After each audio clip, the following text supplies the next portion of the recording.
Peace world.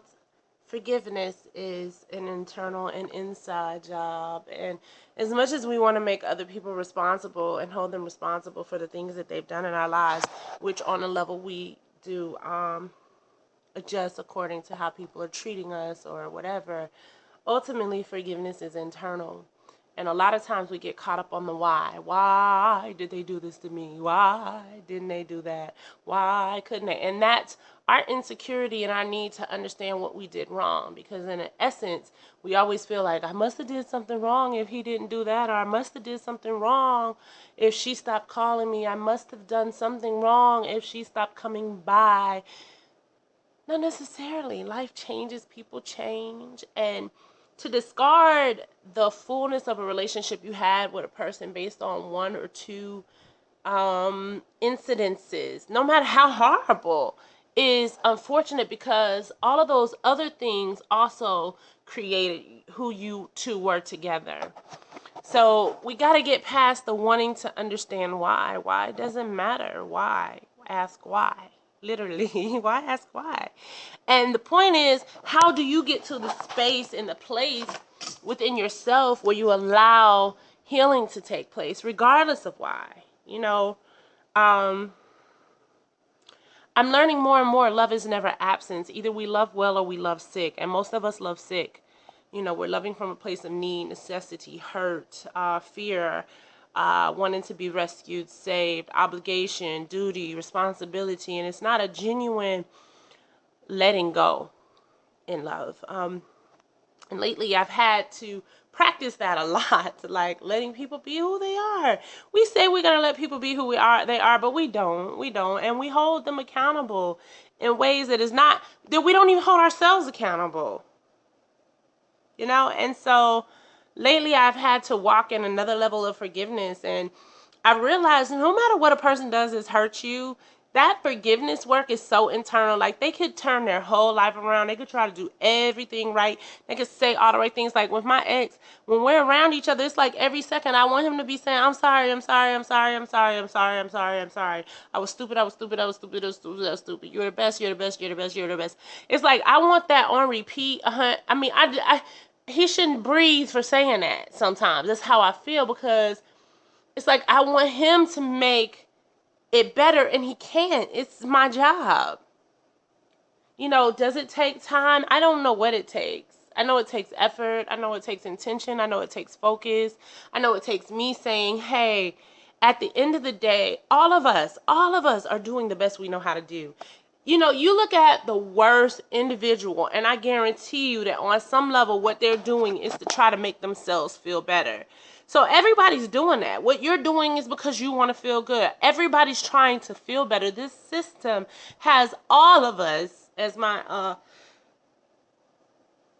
prophet, teacher, goddess, mother, friend would say, we're all under siege. Nobody is exempt from that. We're all. You could go through the list of every person you know, and you may not have done anything wrong to anybody. And I guarantee you, there's somebody, somewhere, that feels like you hurt them.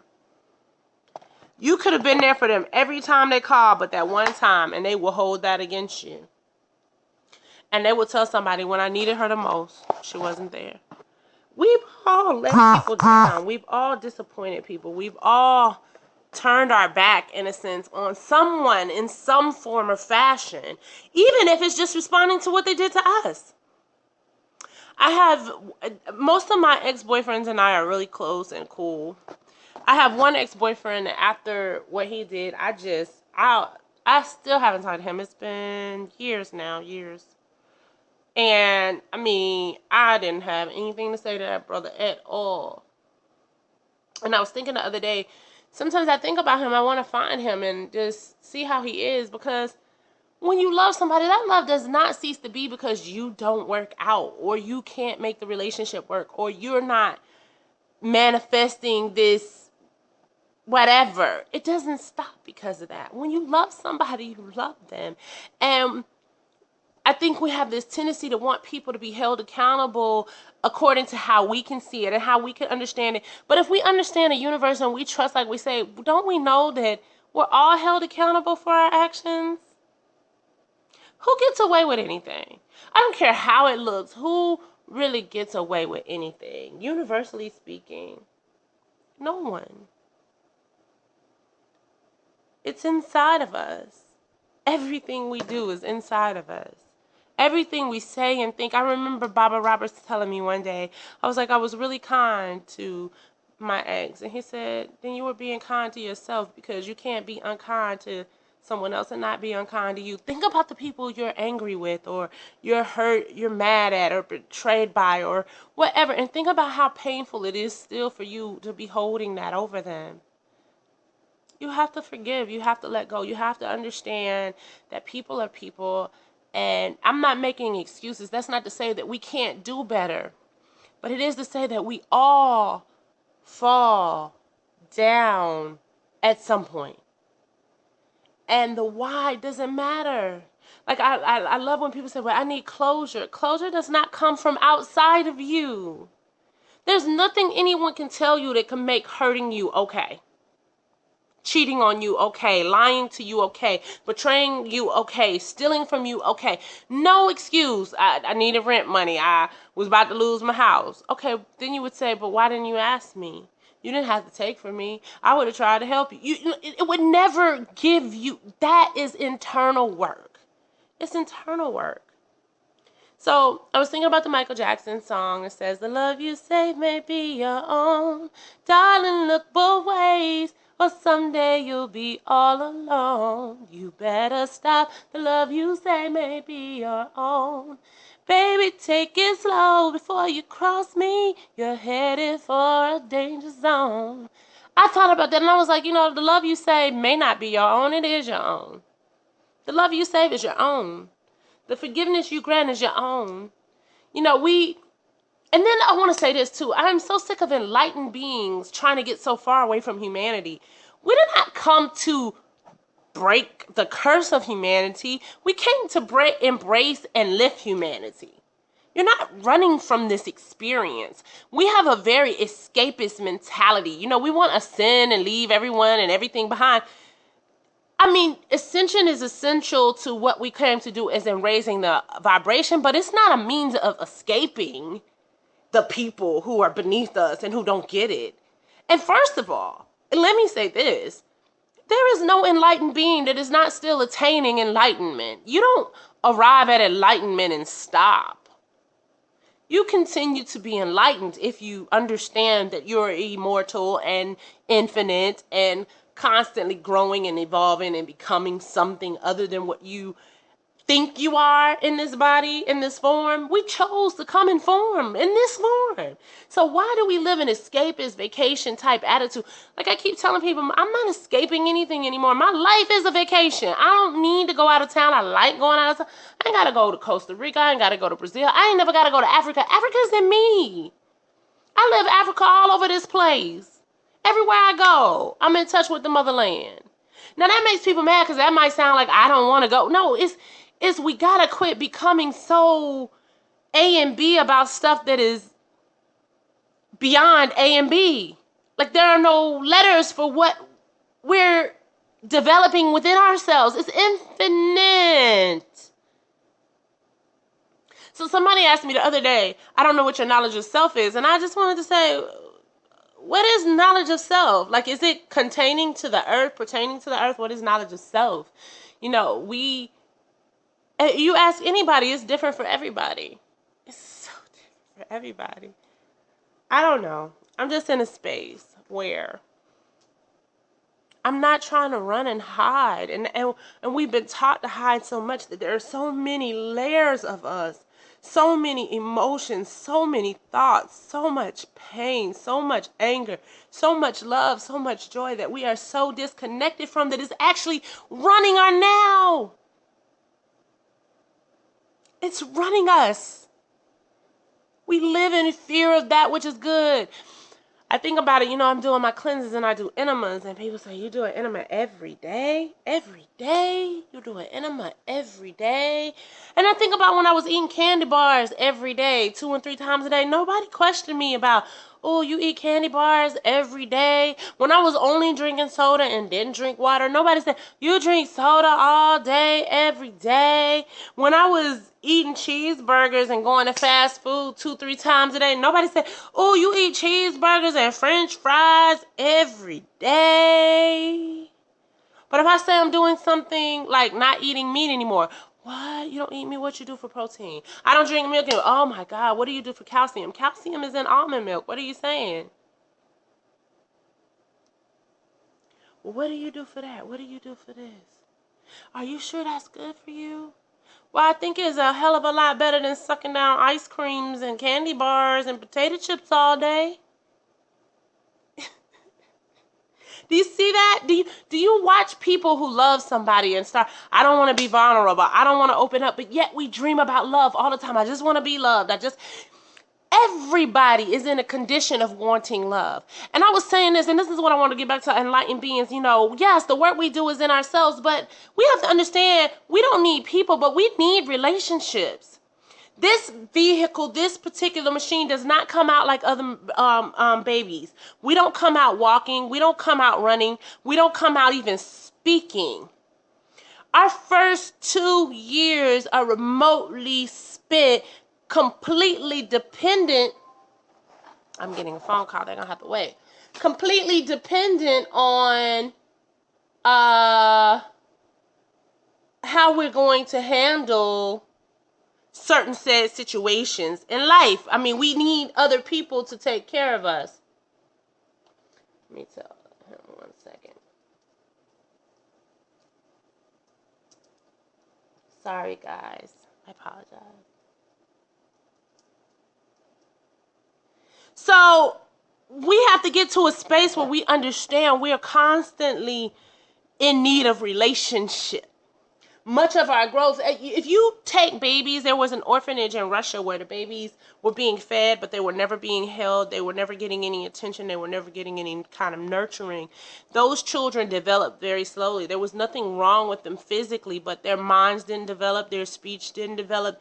So that's to say that there's a part of us that need connection, physical nurturing and care. And that doesn't stop because you're not in diapers anymore. And, I laugh because we think strength means not needing to talk to somebody or be with somebody. Now, I'm so grateful that because of my giftings that I do have a lot of etheric and higher intelligence and ancestral connections. But I love being with people too. And I need people. And we don't want to need anything. You need air. It's okay to need to foster relationships, because those relationships are ultimately what draw you out of you. That's your reflections. It shows you, because you can't see it all. You're so infinite that you can't see all of you by yourself. It's too much. You don't even see your own face for yourself. I'm looking at myself in this camera right now. I'm not seeing me. I'm seeing an image of me. But this, even what I'm looking at, is not how I really look. I'm close to this image, but I'm not exactly this image. This is a reflection of me. This is something even my eyes and how I look, the image that my eye takes in is not like this. It inverts and reverses and then spits it back out. So we have to understand we've never even seen our physical self fully and facially speaking.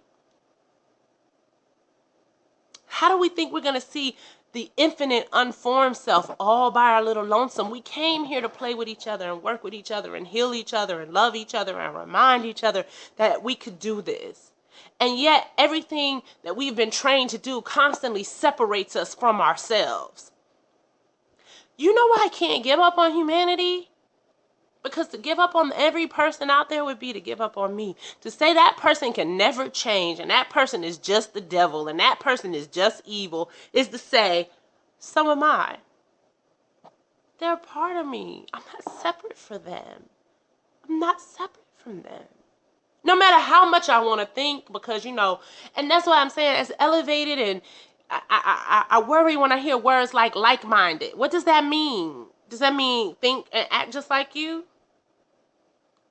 Well, from what I remember from most Buddha beings, Christed beings, and higher beings, they came down to walk with those who were not yet where they were, because they understood that all of those people had that same God quality and essence that they had. So who's like-minded? And I'm very concerned when we begin to talk about how horrible humanity is. You're humanity too, boo-boo. You can't separate yourself from that. You're not coming here to separate. You're coming to understand and get away from the illusion of separatism. That's what you're coming to do. Yes, you're coming to ascend, but not to hold it over the little lowly who can't rise up to your level of enlightenment. You're not doing, that's ego. That's inferiority and superiority. That's a need to conquer. That's competition. That's not highest love. You know, that's one verse in the Bible that's in there that people lost and don't remember or never. But I love that verse that says something like that God said that he hadn't brung the end of the earth because he didn't want anyone to perish. He was waiting for everybody to get saved first. So even that little nugget is saying something. It's saying, I mean, because you know, not to get too far off in the Bible, but just as an example that God doesn't want anyone to be destroyed. Why would he create something that he wanted to destroy? Is destruction a part of this cycle? Yes. But I believe that comes a lot from the destruction within us that is manifesting outside of us. But that's just me. I don't know it all. I know nothing. The more I know, the less I know. The more I travel into this thing of what love really is and what it means. What it means to get beyond yourself. To give up this need to be right. To give up this need to be righteous. To give up this need to feel indignant. To give up this need to feel like you're so much higher than everybody else. To give up that facade. It's uncomfortable.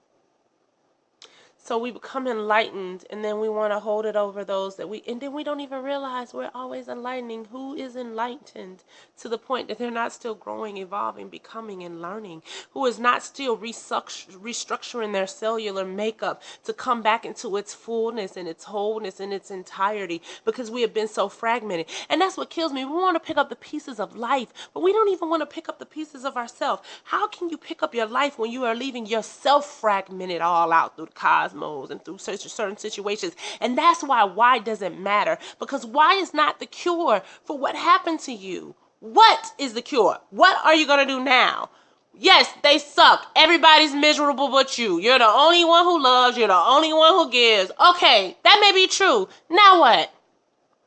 And if you're so high and mighty at loving, why is it so hard for you to let that thing go? If you understand that you're so elevated in your beingness above this being, how can you hold them accountable? That's like saying, I'm going to be mad at the baby that don't know how to walk because they can't walk yet. You're saying you're above all of this stuff. Why are you infected and effected then? Because of your cellular makeup. So we're all doing a cellular overhaul. And cellular liberation is uncomfortable. And most of us don't want to be uncomfortable. We rather be in denial and live in uncomfort, pretending that we're not uncomfortable. That's the truth. So how do we change that? We don't change that focusing on outside of it. Yes, we foster relationships. And if we are able and if we are willing, must get to a place where we allow these relationships to bring out the best in us, no matter what happened in them. Fancy that. So, I don't know. I'm done. I love y'all. I'm going to go now. Just be you. Give other people a little more leeway. Let them be themselves. We say we accept, but we don't. We accept what we want to accept, and we discard the rest. If you're going to leave someone's now, don't do it with an attitude. Don't do it with bitterness. Do it very gently, very wisely, very consciously, with highest love. Send them in highest love so that you can send yourself away in highest love. Because holding that stuff is not going to do anything but block your fruition and abundance. And people say, but I'm doing all right. You're doing all right, but you could be doing great. Well, I'm doing okay. Well, you could be doing awesome. You could be creating so much more than you are. And most of us hold ourselves back. And that's what I was going to say. We don't even really know how to receive love. When love comes, we don't trust it. We don't like it. We don't want to be vulnerable.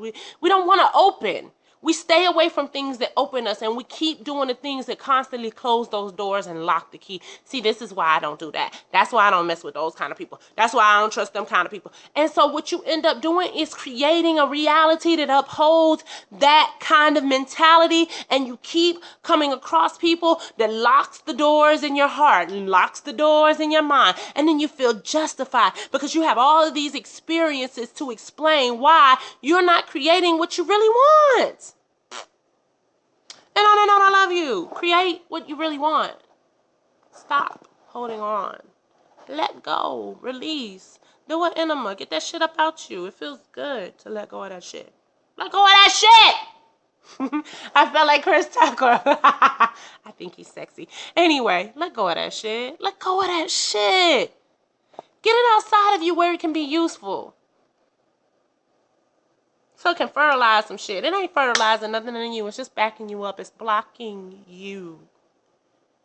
And substitution is not elimination. And I'll do my next video on that. We got to quit substituting shit. Substitution is not elimination. Eliminate the bullshit up out of you. And I'm a bull. And I don't even want bullshit. I love y'all. Peace.